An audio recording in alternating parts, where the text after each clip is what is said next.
ब्रेकनंतर स्वागत। तर वंदे मातरम गायनाचा कार्यक्रम मंत्रालयामध्ये सुरू आहेत आणि मुख्यमंत्री बोलतायत, थेट जाऊयात। की 150 वर्षापूर्वी याचं लेखन हे बंकिमचंद्र चट्टोपाध्यायांनी पूर्ण केलं। खरं तर बंकिमदा हे त्यावेळच्या इंग्रजांच्या सरकारमध्ये उपजिल्हाधिकारी होते, पण ज्यावेळी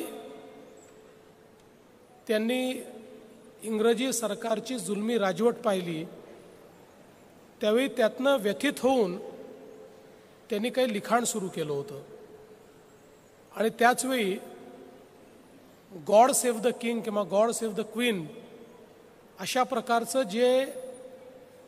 एक ब्रिटनचं राष्ट्रगीत होतं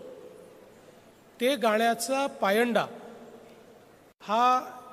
इंग्रजी हुकुमतीने त्या काळामध्ये काढला होता आणि सर्व कार्यक्रमांमध्ये त्याचं गायन सुरू झालं होतं आणि ते बघून बंकिमदा अत्यंत व्यथित होते आणि या व्यथित वेदनेतून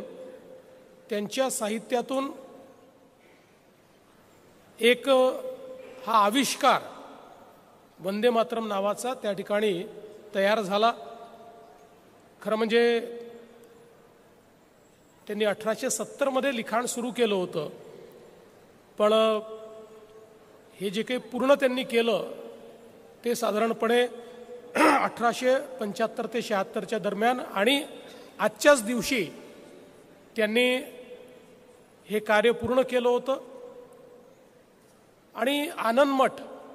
ज्याची आता एक मराठी प्रत देखील आम्हाला भेट म्हणून दिलेली आहे, या आनंद मठचं लिखाण करताना त्याच्यामध्ये संकल्पनाच त्यांनी ही मांडली होती की कशा प्रकारे एक योगी हा